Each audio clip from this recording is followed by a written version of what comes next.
What would you guys do if someone farted as they walked by you? I forgot about this until right now.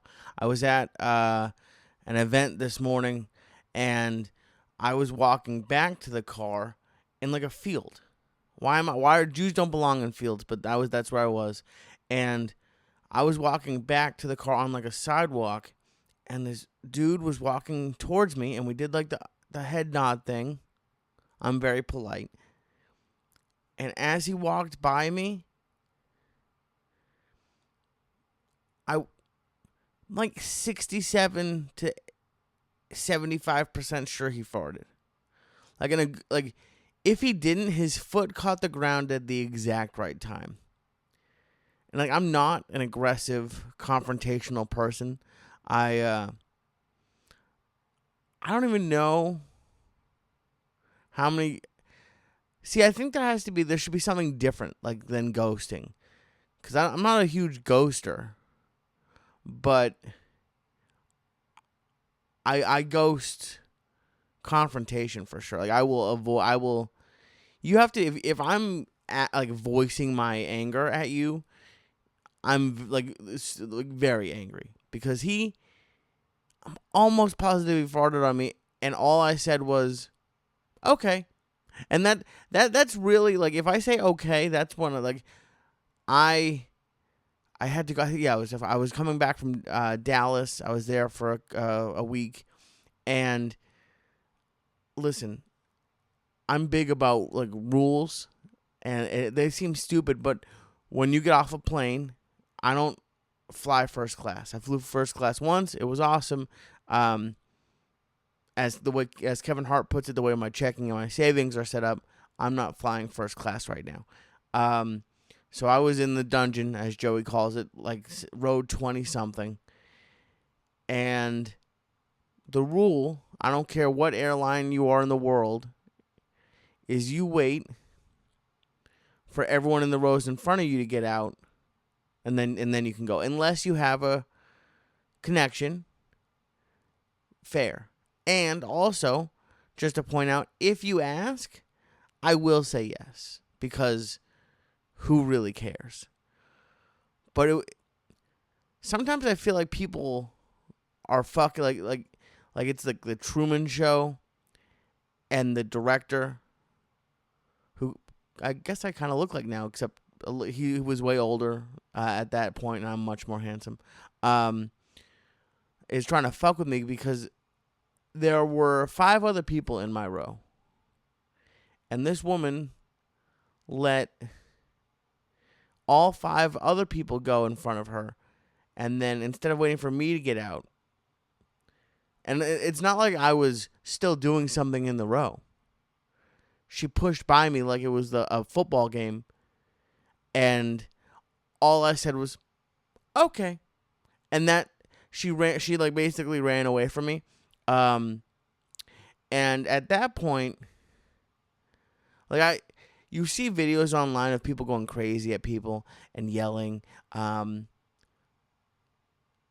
had family, people in my family and friends my whole life that are like that, and I don't know why I'm not like that. But in that moment, I wanted to. Like that's why I think I enjoy stand up. There's something about being on stage with stand up for me, even at open mics, that I just feel like I'm able to talk like that. I don't know what it is. Like really anybody. It doesn't even have to do with like it's a girl that I want. Like I was like when I was single that I would hit on her. I don't know. I don't think that there's anyone I would be like. There might be something I wouldn't say to certain audience members, but there's something about being on stage that, like, I don't know if it's the microphone or what, that just gives me the confidence to be able to like. I only had a few hecklers, and the majority of them were very nice. They were just excited to see me. There was one that was really funny. I forget if it was in Brea or Ontario. But this older gentleman walked up to the stage, middle of my set, and said, "You look like a nice guy." I forget how he said it. He said basically like, "You're a nice guy. I have 2 women I want you to meet." And that's not even really a heckle. That's just, I think I made a joke that he was like the nicest pimp in the world or something. Not even a great joke.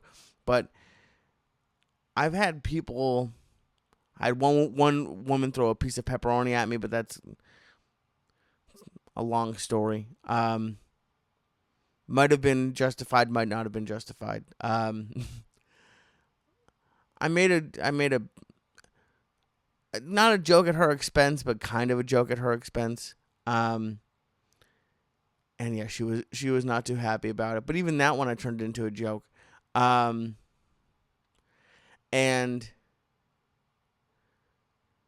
I wish I had that confidence in real life, but it's been fun, really fun actually, going back to open mics. Not even full time, but just I did 2 last week.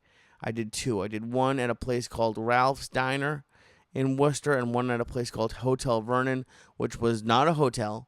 And they're just, they're places where open mics are supposed to be. They're disgusting and dirty. No disrespect to anyone who owns it or works there. Everyone was very nice. But a place is old when it just smells like feet. That was a common smell at. Really, the diner was more. The Hotel Vernon was. I got some warnings from people who grew up in the area, who were like, "You should don't wear red or blue to Hotel Vernon." And I lived in LA for a decade. I never knew there were places you couldn't wear either color to. And I don't know if it's like me being used to open mics or maybe things got gentrified, but they were nice. Like Hotel Vernon was nicer than Ralph's. No disrespect to Ralph's. There was a lot of smells and sights at Ralph's. It's also next to a shipping terminal for I think auto parts. So it's amazing that there is and they call it a diner. I think they might have burgers. I've heard they're actually pretty good.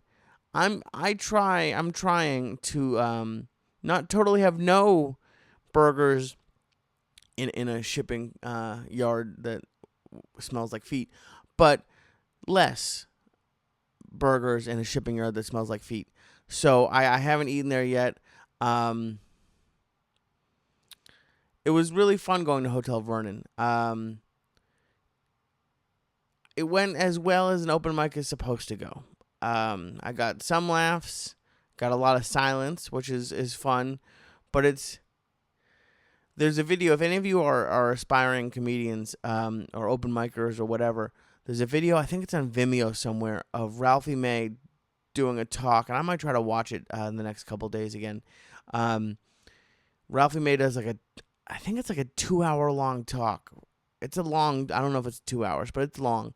But it's worth it. He does a talk at the Comedy Store for a comedy class, and he talked about he had a system for points for each set. For if you do a new joke, you get X amount of points, and if you rework a joke, you get Y amount of points, and your goal is to hit a certain amount of points per open mic or per set. And